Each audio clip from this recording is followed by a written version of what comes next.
আসসালামু আলাইকুম রহমতুল্লাহি ওবরাকাতুহ। আলহামদুলিল্লাহি ওয়াহদা ওয়াসসালাতু ওয়াসসালামু আলা মান লা নাবিয়্যা বা'দা ওয়া আলা আলিহি ওয়া সাহবিহি ওয়া মাওয়ালা। কবিরা গুনার সংজ্ঞা কি? কবিরা গুনাহ কোনগুলা? ইমাম যাহাবী রাহিমাহুল্লাহ কবিরা গুনার সংজ্ঞা দিয়েছেন যে কোন গুনাহগুলাকে আহলুল ইলমগণ বা শরীয়তের ভাষায় কবিরা গুনাহ বলা হয়। তো ইমাম যাহাবী রাহিমাহুল্লাহ বলেন, মান ইরতাকাবা শাইয়ান মিন হাযিহিল আযাইম, যদি কেউ এই বড় বড় জিনিসগুলা থেকে কোনো একটা জিনিস করে। কোন জিনিস? মিম্মা ফিহে হাদ্দুন ফিদ দুনিয়া, যেই জিনিসগুলো করলে আল্লাহ রাব্বুল আলামিন অথবা আল্লাহ রাসূল সাল্লাল্লাহু আলাইহি ওয়াসাল্লাম তার শাস্তির কথা, হদের কথা বলছেন। মানে যেই কাজগুলো করলে তার শাস্তি আছে, তার একটা এর জন্য হদ আছে, হুদুদ আছে, এরকম গুনাহগুলা কবিরা গুনাহ। যেমন আল কাতলু, হত্যা করা, মানুষকে হত্যা করা, মেরে ফেলা। হত্যা করলে হত্যার পরিবর্তে হত্যার শাস্তি আছে, কেসাস আছে, দিয়াত আছে, এখানে শাস্তি আছে। ওয়াজ জেনা, যেমন জেনা, জেনা করলে, বিবাহিত জেনা করলে একটা হুদুদ আছে, অবিবাহিত নারী পুরুষ করলে একটা হুদুদ আছে, তাহলে এটা কবিরা গুনাহ। ওয়াজ সারেকা, চুরি করা, চুরি করলে চুরির একটা শাস্তি আছে। যেই গুনাহগুলোর জন্য শাস্তি আছে এগুলা কবিরা গুনাহ। আও জাআ ফিহি ওয়াঈদুন ফিল আখিরা, অথবা ওই গুনাহটা করলে আখিরাতে তার শাস্তির কথা বর্ণিত হয়েছে। মিন আযাবিন আও গাদাবিন আও তাহদীদিন, আযাবের কথা আসছে, গজবের কথা আসছে বা হুমকির কথা আসছে, তাহলে এই গুনাহগুলো কবিরা গুনাহ। আও লাআনা ফাইলাহু আলা লিসানি নাবিয়্যিনা মুহাম্মাদিন সাল্লাল্লাহু আলাইহি ওয়াসাল্লাম, অথবা এই গুনাহ যারা করবে তাদেরকে নবী সাল্লাল্লাহু আলাইহি ওয়াসাল্লাম লানত করছেন। এই গুনাহগুলাও কবিরা গুনাহ। ফা ইন্নাহু কাবীরা, ইমাম যাহাবী রাহিমাহুল্লাহ বলেন এই জাতীয় গুনাহগুলাকে শরীয়তের ভাষায় কবিরা গুনাহ বলা হয়। এবার আসি আমরা কবিরা গুনাহগুলোর একটা একটা সংক্ষেপে আলোচনা করি। এক নম্বর যে কবিরা গুনাহটা, আশশিরকু বিল্লাহ। প্রথম কথা, শিরিকটা কিন্তু কুফরের গুনার আওতাভুক্ত, শিরকে আকবরটা। কিন্তু নবী সাল্লাল্লাহু আলাইহি ওয়াসাল্লাম কোন কোন হাদিসে শিরিকটাকে কবিরা গুনার মধ্যে অন্তর্ভুক্ত করছেন। মানে কবিরা গুনাও আছে, কবিরার মধ্যে আকবারুল কাবায়ের আছে, কবিরার মধ্যে মুবিকাত আছে। কবিরাও 70টা কিন্তু একই লেভেলের না। এগুলার মধ্যে 3টাকে নবী সাল্লাল্লাহু আলাইহি ওয়াসাল্লাম বলছেন আকবারুল কাবায়ের, কবিরা গুনারও কবিরা গুনাহ। আবার 7টাকে বলছেন মুবিকাত, একেবারে ধ্বংসাত্মক, এগুলা তার ঈমান, আমল, দুনিয়া, আখিরাত ধ্বংস করে দিবে। এরকম 7টা গুনাহকে বলছেন মুবিকাত।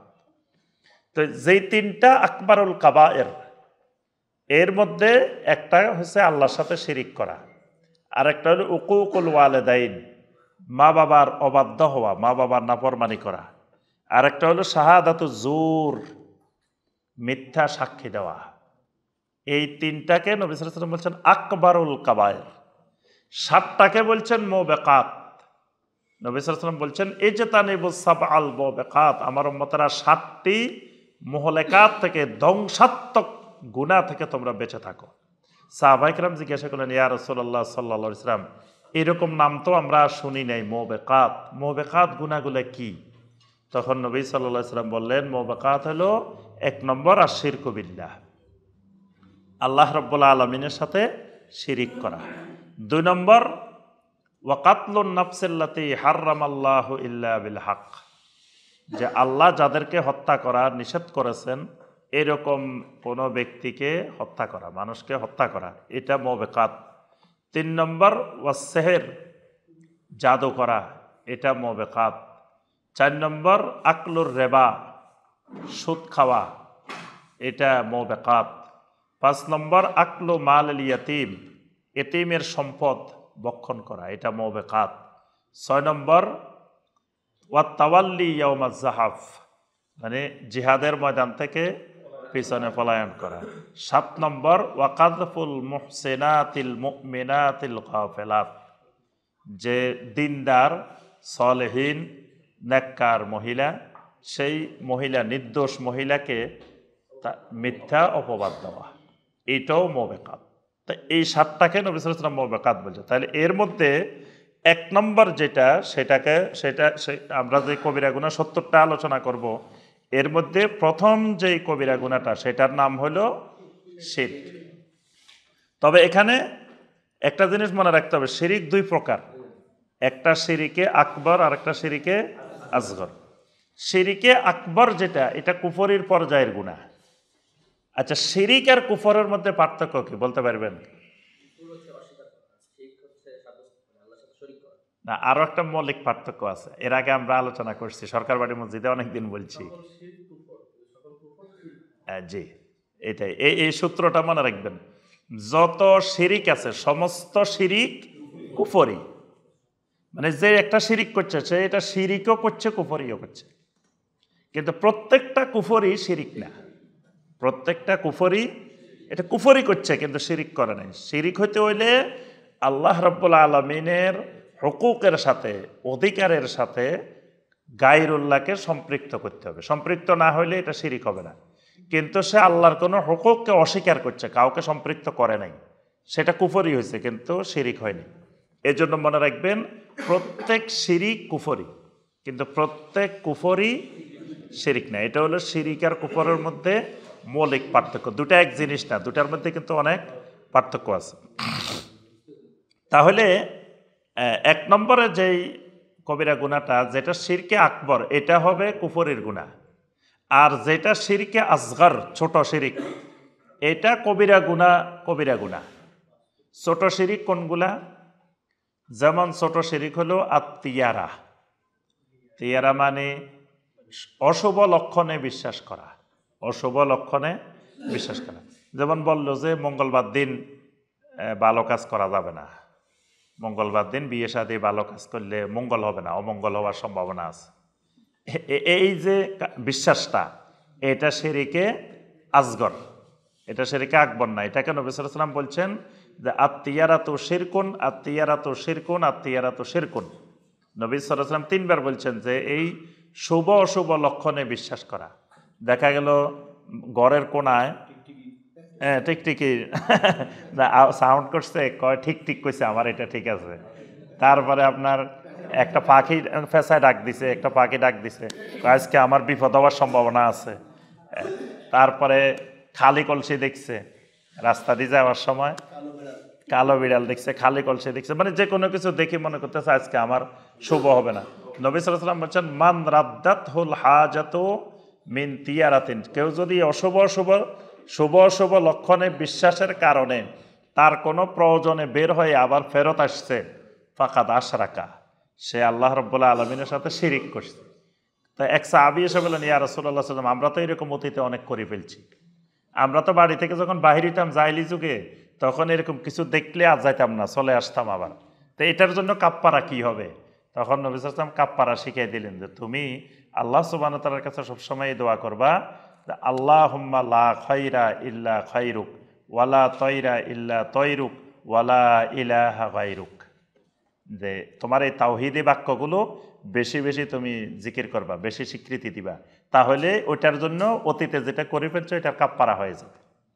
তো তাহলে এই শুভ অশুভ লক্ষণে বিশ্বাস করা, এগুলোও কিন্তু শিরিক, কিন্তু শিরিকে আসগর।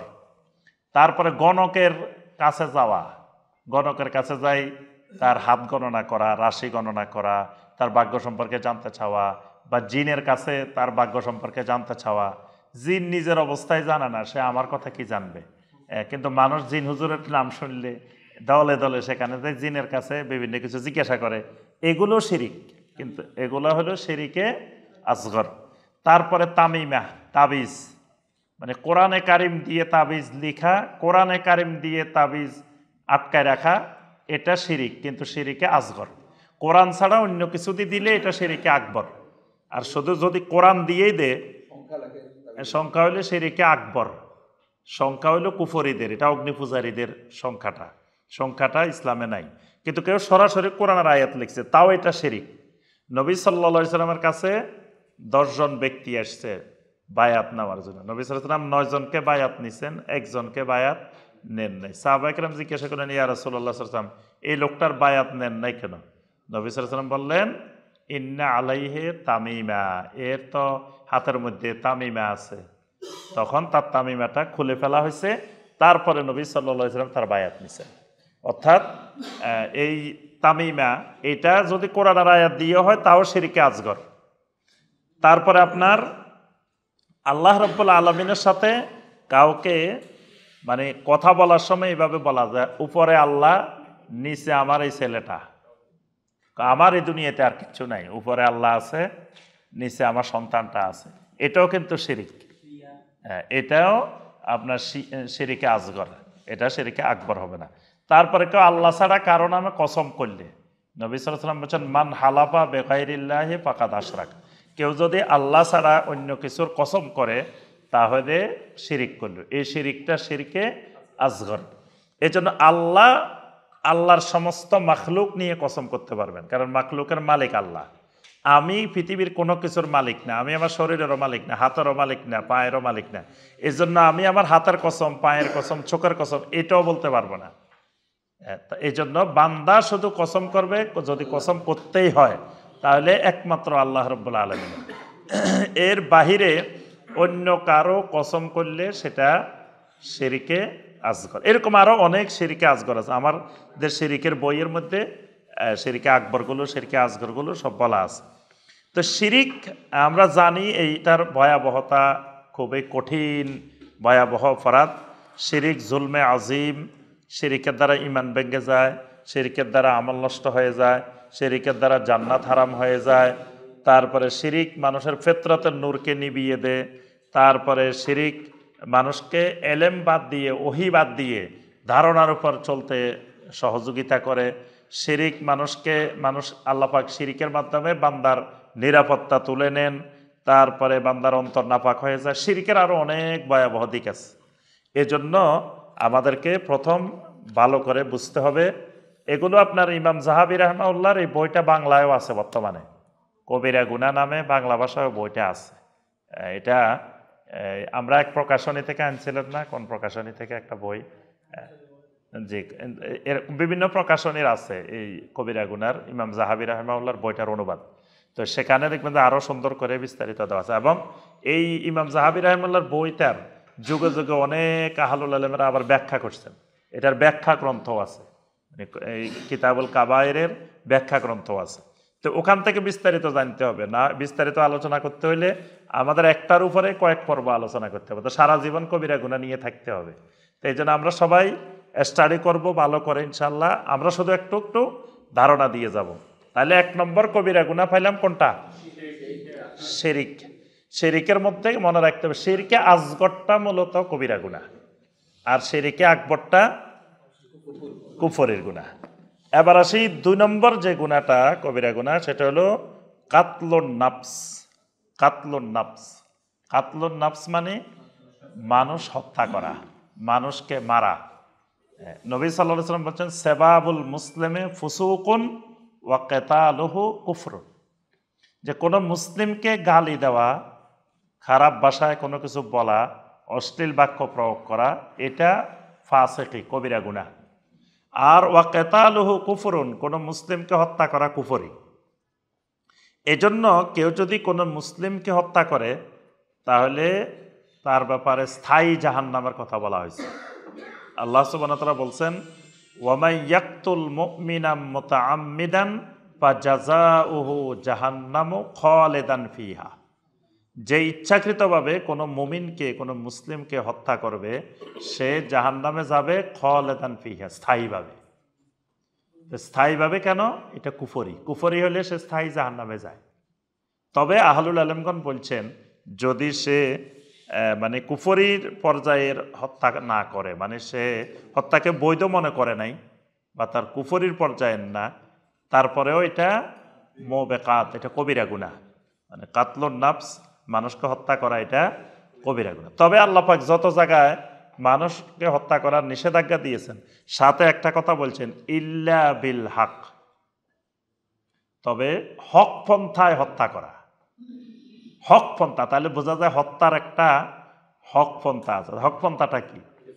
হক পন্থাটা হলো কিসাস, মানে আদালত, বিচারক তিনি সব সাক্ষী প্রমাণ সবকিছুর ভিত্তিতে তিনি হত্যার নির্দেশ দিতে পারবেন, এটা হকপন্থা।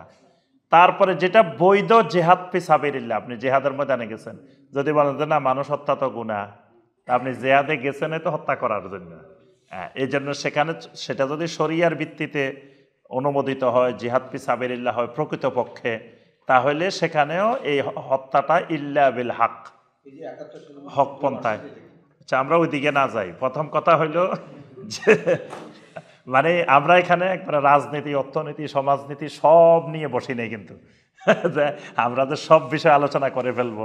আমরা শুধু মূল মূল কিছু কথা আলোচনা করি। আর আমি তো সব সাবজেক্টের পারদর্শী না। একজন ডাক্তার যদি সব রোগের বিশেষজ্ঞ হয় তাহলে তো সর্বনাশ।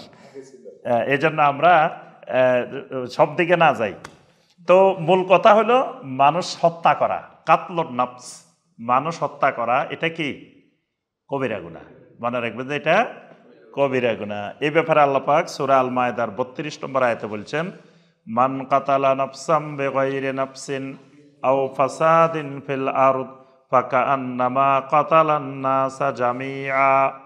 যে ব্যক্তি অন্যায়ভাবে কোনো মানুষকে হত্যা করবে অথবা পৃথিবীতে ফাসাদ সৃষ্টি করবে, এই লোকটা পাকা আন্নামা কাতালান নাসা জামিয়া, সেই জন্য সমগ্র মানবতাকে হত্যা করলো, সমস্ত মানবতাকে হত্যা করলো, সমস্ত মানবতা। তার অর্থ কি? তো একজন মানুষকে হত্যা করা মানে সে সমগ্র মানবতার গায়ে হাত দিছে, সে সমগ্র মানবতাকে হত্যা করছে। এই জন্য মানুষ মানুষের সাথে অসংখ্য বিরোধ হতে পারে, অসংখ্য মলমালিন্য হতে পারে, কিন্তু কেউ কারোকে হত্যা করা এটা কোনোভাবে ইসলাম অনুমোদন করে না। এবং ঈমান কুফরের কারণেও আপনার বাড়ির পাশে অমুসলিম থাকে, তাই বলে কিন্তু ওই মানুষকে আপনি হত্যা করা ইসলাম অনুমোদন দেয় নাই। শুধু জেহাদের ময়দানে শুধু অনুমোদন, এমনি স্বাভাবিক অবস্থায় কোনো অমুসলিমকেও হত্যা করার ইসলামে অনুমোদন নাই। এই অমুসলিম হত্যা করলেও এটাও কবিরা গুনাহ, সবগুলাই এই কাবায়েরের অন্তর্ভুক্ত হবে। এরপরে আল্লাহ সুবহানাহু ওয়া তাআলা সূরা আল ফুরকানের মধ্যে ইবাদুর রহমান, ইবাদুর রহমানদের বৈশিষ্ট্য বর্ণনা করছেন। সেখানে আল্লাহ পাক বলছেন ইবাদুর রহমানের বৈশিষ্ট্য হলো ওয়ালা ইয়াকতুলুনান নাফসাল্লাতী হাররামাল্লাহু ইল্লা বিল হক, যে এরা আল্লাহ যাদেরকে হত্যা করা হারাম করেছেন এরকম কোনো মানুষকে এরা হত্যা করে না। তো আমরা সংক্ষেপে বুঝতে পারলাম যে মানুষকে হত্যা করা এটা কবিরা গুনাহ। এরপরের যে গুনাহটা 3 নম্বর কবিরা গুনাহ, সেটা হলো আস-সেহের। সেহের মানে জাদু। জাদু করাটা আপনার জাদু 2 ধরনের, জাদুটা 2 ধরনের। একটা হলো আস-সেহেরুল হাকিকি আর একটা হলো আস-সেহেরুত তাখইলি। 2 ধরনের জাদু আছে। সেহেরুল হাকিকি হলো প্রকৃতপক্ষে যেটা জাদু, যেমন যে জাদুটা নবী সাল্লাল্লাহু আলাইহি সাল্লামকে করা হয়েছে। লবিদ ইবনে আসাম, এই ইহুদি, বনু জোরাইক গোত্রের এই ইহুদি নবী সাল্লাল্লাহু আলাইহি সাল্লামকে কি করছিলেন? জাদু করছিলেন, এবং সেই জাদুতে নবী সাল্লাল্লাহু আলাইহি সাল্লাম আক্রান্ত হয়েছেন, অসুস্থ হয়েছেন। এই জাদুটা সেহেরে হাকিকি, এটা প্রকৃত জাদু। আল্লাহ রাব্বুল আলামিন ওহির মাধ্যমে জিবরিল আলাইহিস সালামের মাধ্যমে জানাই দিছেন যে অমুক কূপের মধ্যে এইভাবে জাদুটা করাছে, এবং ওই কূপের পানি লাল হয়ে গেছিল, একবারে রক্তিম বর্ণের, যে কূপের মধ্যে নবী সাল্লাল্লাহু আলাইহি সাল্লামের জন্য জাদু করা হয়েছিল। তো এই জাতীয় জাদুগুলো সেহেরে হাকিকি। আরেকটা জাদু হলো সেহেরে তাখইলি, মানে ধারণাগত জাদু। তো ধারণাগত জাদু কিরকম? এটা হলো দেখতে জাদু মনে হবে কিন্তু আসলে জাদু না। যেমন মুসা আলাইহিস সালামের সামনে জাদুকরেরা জাদু করছিল, তারা বিভিন্ন রশি বিভিন্ন কিছু ছেড়ে দিছে, সাপের মতো নাচানাচি করতেছে। এমনকি মুসা আলাইহিস সালাম ওদের এই জাদুতে মুসা আলাইহিস সালাম কিন্তু ভয় পাইছেন। মানে মুসা আলাইহিস সালাম তো আর বুঝেন না যে এটা এরকম, মুসা আলাইহিস সালাম মনে করছেন বাস্তবে এটা জাদু। আল্লাহ সুবহানাহু ওয়া তাআলা এই জন্য মুসা আলাইহিস সালামকে বলছে লা তাখাফ, মুসা ভয় করিও না, এখানে ভয় করার কিছু নাই। তুমি কি করো? তোমার লাঠিটা ওয়া আলকে আসাক, তোমার লাঠিটা নিক্ষেপ করো। তোমার লাঠি নিক্ষেপ করলে সব জাদু গ্রাস করে খেয়ে ফেলবে। তো এই জাদুটা হলো সেহেরে তাখইলি। দুই ধরনের জাদুই কবিরা গুনাহ। তবে যেটা সেহেরে হাকিকি এটা খালি কবিরা গুনাহ না, এটা কুফরি, এটা কুফরি এবং এটা ঈমান ভঙ্গের কারণ। এটাকে আল্লাহ রাব্বুল আলামিন কোরআনে কারিমে সরাসরি আপনার কুফরি বলছেন। সূরা আল বাকারার 102 নম্বর আয়াত আল্লাহ সুবহানাহু ওয়া তাআলা বলছেন, ওয়ামা ইউআল্লিমানি মিন আহাদিন হাত্তা ইয়াকুলা ইন্নামা নাহনু ফিতনাতুন ফালা তাকফুর। মানে হারুত আর মারুত তারা যখন মানুষকে জাদু শিখাইত তখন তারা বলে দিত যে ইন্নামা নাহনু ফিতনাতুন, আমরা পরীক্ষা স্বরূপ, ফালা তাকফুর, খবরদার তোমরা কুফরি করিও না। এই সেহেরকে, জাদুকে তারা স্পষ্ট বলে দিতেন যে এটা কুফরি। তাহলে এই জাদু করা, এই জাদুর সাথে সম্পৃক্ত হওয়া, এই জাদু শিখানো, এই জাদুর শিক্ষা লাভ করা, এই জাদুর জন্য মানুষকে উদ্বুদ্ধ করা, এই জাদুর ক্ষেত্রে সহযোগিতা করা, জাদুকর দেখাই দেওয়া, মানে যত রকমের জাদুর সাথে সম্পৃক্ত বিষয় আছে সবগুলো কুফরি আছে। পৃথিবীতে এখনো আছে। এই জাদু দ্বারা মানুষ আক্রান্ত হইতেও পারে এবং প্রচলিত এটাও হারাম, এটাও সেহেরে তাখিলির আওতাভুক্ত হবে। ধারণাগত জাদু সেটাও হারাম, তবে সেটা কুফরি হবে না, কিন্তু ওইটা কুফরি। সেহেরে হাকিকি যেটা, এটা কুফরি, এটার মাধ্যমে ঈমান ভেঙে যাবে। তো এটা গেল মানে 3 নম্বর। আর জাদু রাষ্ট্রের পক্ষ থেকে, মানে মুসলিম রাষ্ট্রের পক্ষ থেকে মুসলিম শাসক কয়েকজন মেধাবী, কয়েকজন স্টুডেন্ট বা কয়েকজন তার নাগরিককে বাছাই করবে, বাছাই করে তাদেরকে, মুসলিমদেরকে ওই জাদুবিদ্যাটা শিখাবে। এই শিক্ষাটা জায়েজ। কয়েকজন মানুষকে শিখাবে। কেন শিখাবে? কারণ মুসলিম তো জাদু কখনো করবে না। মুসলিম জাদু করলে কুফরি হবে, ঈমান চলে যাবে। তাহলে মুসলিম কেন জাদু করবে? তো জাদুটা করবে কারা? কাফেরেরা, মুশরিকেরা মুসলিমদেরকে জাদু করতে পারে। এখন মুসলিমদেরকে জাদু করলে মুসলিমদের এই জাদু প্রতিহত করবে কে?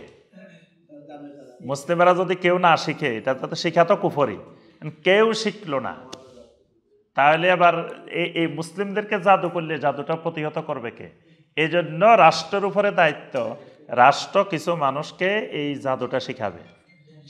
এই জন্য মুসলিমদেরকে কেউ জাদু করলে প্রতিহত করার জন্য। এই যে আপনার অনেক পেশা আছে, যে পেশাগুলো জায়েজ নেই এবং যে পেশাগুলোর মধ্যে কুফরি আছে, শিরিক আছে, এগুলো জায়েজ নেই। কিন্তু কিছু মানুষ এটা শিখতে হবে, এই উদ্দেশ্যে শিখতে হবে, কোনো নিরীহ মানুষ, কোনো মানে ভালো মানুষ বিপদে পড়লে যেন তাকে সহযোগিতা করা যায়। যেমন ধরেন আইন পেশা, বাংলাদেশের যে আইন পেশা, এই আইন পেশা কিন্তু ইসলামে জায়েজ নাই। আমার কথা বুঝতেছেন? এই পেশা ইসলামে জায়েজ নাই, কিন্তু এখন সবাই যদি ল পড়া বন্ধ করে দিই, কেউ ল পড়লো না, যেহেতু এটা জায়েজ নাই, এটা পড়বো না, এটা করা যাবে না। তবে এটাকে পড়ে পেশা বানানো যাবে না, এটাকে এই উদ্দেশ্যে পড়তে হবে যে অনেক সময় অনেক নিরীহ মানুষ, সাধারণ মানুষ, ভালো মানুষও বিপদে পড়ে, তার নামে একজনে মামলা করে দিল, একজনে করে দিল, তো তার পক্ষে উকিল লাগবে না? এই মাজলুম মানুষগুলা বা নিরীহ মানুষগুলা, তার পক্ষে দাঁড়ানোর জন্য আপনার এইটা জায়েজ, মানে হারামটাও জায়েজ, শিরিকটাও জায়েজ, কুফরিটাও জায়েজ, একটা উদ্দেশ্যকে সামনে নিয়ে। কিন্তু আবার পামানি তোররা গাইরা বাগি ওয়ালা আদিন, আল্লাহ পাক কোরআনে কারিমে একটা কথা বলছে, হারামটা যখন সাময়িক জায়েজ হয় তখন আবার তোমরা এরকম মনে করিও না যে এই সময় যেহেতু জায়েজ হয়েছে পেট ভরি খাইনি, জীবনে শুকরের গোশত খায় নাই, এখন মুহূর্তের জন্য সে মারা যাইতেছে, কোনো খাবার নাই, তাহলে ওই সময় তার জন্য জায়েজ হয়েছে, তো জীবনে খাই নাই যেতে আজকে পেট ভরি খাই দেখি, এটা পেট ভরি খাওয়া যাবে না, শুধু যতটুকু খাইলে তার জীবনটা রক্ষা পাবে, এতটুকু। তো ঠিক আপনার ওই হারাম পেশাটা আপনি শিখছেন, শিখে করলেন যে এটা যেহেতু আমি ভালো উদ্দেশ্যে শিখছি, তাহলে আবার যা টাকা ইনকাম করা যায় এখান থেকে করতে থাকি, ওইটা করা যাবে না। এটাকে শুধুমাত্র মাজলুমদের পক্ষে দাঁড়ানোর জন্য আপনাকে এই জিনিসটা শিখা যায়। এর বাহিরে অনেক এরকম একটা দুটা না, আমি একটার নাম বললাম, মানে অসংখ্য পেশা আছে। তাহলে সেহেরটাও এরকম, জাদুটাও